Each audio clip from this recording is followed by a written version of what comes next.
Hi guys! Hi mga kabantam! Another day, another video na naman ang tungkol sa mga bantam. Saka ngayon nga guys ay gagawa tayo ng DIY na kulungan. Meron nga pala ako dito, meron nga pala kami nasirang electric fan. Ito. Yung mga ganitong nasirang electric fan nyo po, huwag niyo po itatapon yung grills na ganito. Pwede niyo po itong gawing kulungan. Parang ganito po. Ng DIY yan, ginawa ko yan.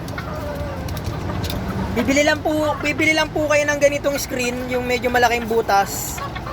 Yan.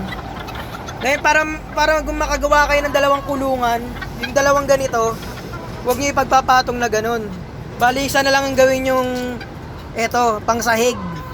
Pangsahig niya. Ayan ang ginawa ko isa lang ang ginawa kong pangsahig kaya ako nakagawa ng ganun yung dalawang pares ng kulungan. Yan. Pares yung dalawa na yan eh. Ngayon yung front nyo, screen na lang. Parang ganito, ginawa ko. Ngayon ito po, presyo nito, gumastos lang po ako dyan ng 150. May dalawang kulungan na ako. Nakatipid ako kasi ito lang ginawa kong pangsahig nya. Ngayon po, meron din po tayong mga DIY na patukaan nila. Ito, yung lalagyanan ng Rebex na to. Ngayon kung nagpapa-chainsaw po kayo, may mga ganito pong may motor po kayo, nagpapa-chainsaw po kayo, may mga ganitong lalagyanan sila na bilog. Hatiin nyo lang po yan sa sabunan. Yung bar po na sabunan, mga Tide bar, mga ganun. Sasabunin nyo lang para mawala yung langis nito, yung dulas. Ito rin po, kung makain din po kayo ng Nissan Cup noodles. Pwede rin po to. Kunin nyo po, patukaan ng bantam, yan. Butasan nyo lang po ganyan. Anuhan nyo lang ng alambre, pwede na yan. Para di na po kayo bumili ng mga patukaan nila. Ngayon po dati po bumibili ako ng patukaan ng mga bantam ko. Ganito binibili ko.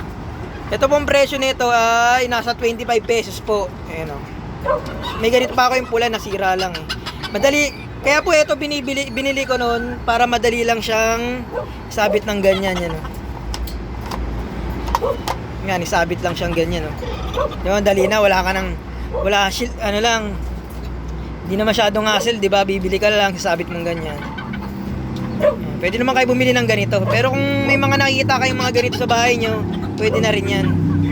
Ito, ginamit ko sa kanya. Sa iDragon. Doon sa labas, meron pang ganitong klase. Ngayon po, kung ayaw nyo po gumawa ng kulungan, gusto nyo lang mag-alaga ng banta, tapos wala kayong kulungan, pwede naman po kayo bumili, katulad ng ginawa na binili ko na to. Ito po nga pala, presyo na itong kulungan na to ay 1.3. Actually, hindi po ito talaga pang kulungan ng bantam eh. Kulungan po ito ng aso. Ang mga nilalagay po sa ganitong kulungan, yung mga asong maliliit lang. Yung mga Shih Tzu, Pomeranian, Dachshund, yung mga ganon, yung mga asong maliliit lang po. Yung mga doghouse kung tawagin. Ngayon, ginawa ko ito ng paraan para maging dalawa. Ginawa ko ng divider. Yan o, 1.3 po bili ko sa ganitong kulungan. Ilang yan o. Ilang inch ba to? 1, 2, 3, 4, 5. Mga 5 dangkal din ang haba nito. 5 dangkal siya. Sa pangaso po to. Ayan, binili ko din. Haba rin tong kulungan na to. Ginawan ko rin ng parang. Ginawan ko rin ng divider. Ito medyo maliit. Ang bili ko dito bili ko nga palang dito ay 800. Itong kulungan na to. Ito masyadong malaki pero pwede na rin kulungan ng bantam. Ginawan ko lang ng divider. Gusto nyo mag-alaga po ng bana, pwede na kayo gumili ng ganito kalaking kulungan. Medyo hindi naman masyado itong malaki. Ginawan ko rin ng paraan, ginawan ko ng divider. Ito rin po, itong kulungan na to pang sisiw. Grills po to ng speaker. Ginawan ko lang din ng paraan, ginawan ko ng divider and divider. Dito yung sa kabila yung mga sisiw. Kaya para hindi po siguradong dadagain. Punta tayo sa labas. Tingnan natin ulit yung ibang kulungan na binili ko. Yan, ito binili ko rin po to 1.3. Kulungan ng aso. Ganyan po yung kalaki oh. Ito lang kulungan ng divider. Ay, kulungan ng lovebird. Ito nga pala isang ginawa ko rin na DIY din yan na kulungan. Diba? Ang dali lang gumawa ng DIY. Ito DIY din. Lumundo ah. Inigang kasi ng pusa pala to. Ito nga pala, hindi ko napakita sa inyo kanina. DIY din to, kurungan ni Dragon. Yan ang DIY din. Meron naman po ako yung, kung mapapansin nyo yung sa iba kong video, Madaming mga nakulong doon, lalaki ng kulungan.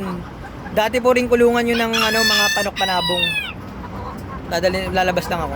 Yan po, kulungan yan dati ng manok panabong. Hinati ko lang, ginawa ko ng divider. Ito, bumili din ako nito. Actually, mahaba to eh, magdaroktong to eh. So, gumastos ako. Ito, mabibili nyo to sa mga department store. Yung sabitan ng salamin to eh. Mabibili nyo to ng 150. Matibay naman kasi to, pwedeng gawing pintuan eh. Yan, gawa ko ng divider. Dati, huyang kulungan ng manok na panabong. Yan. Yung mga nakakulong dyan. Gawa ko na ng divider. Ito, hindi ko pa nagagawa ng divider eh. Kulungan ni Raptor. Medyo maluwag pa sila, no. Hindi pa to gawa ng divider. Sa mga pag sinipagsipa ko, gagawa ko to ng divider. So yan lang guys, yan lang ang tips ko sa inyo para makatipid din kayo sa kulungan. Gawa lang kayo ng mga DIY ng mga kulungan ng mga bantam, DIY din ng mga pagkainan. Kung ayaw nyo naman gumawa, pwede rin kayong bumili mga ganyan. Ayun yung mga pinakita ko sa inyo, mga kulungan kaganina, binili ko yun. 1.3 ang isa ganito kahaba, ganito kalaki. Tapos yung mga ganyang kaliliit lang naman, hindi masyadong maliit, hindi masyadong malaki. Sakto lang sa dalawang bantam na pwedeng yung kulungan. Ito kasi yung ganito kalaki, pwede ko to gawin, kaya ito bumili ako ng ganito kalaki. Para pwede rin ako mag-breed sa ganitong kalaking kulungan niya. Yan lang guys, yan lang ang tips ko sa inyo. Tips ko sa inyo. Kung interesado po kayo sa mga ganitong mga video, mag-subscribe lang po kayo, like and share para marami pa po tayong mapag-usapan na tungkol sa mga bantam. Yan lang po. Kung magko-comment po kayo, mag-comment lang po kayo. Sasagutin po natin 'yan sa abot ng ating mga kaya. Yan lang po. Maraming salamat po sa panonood. Bye po muna.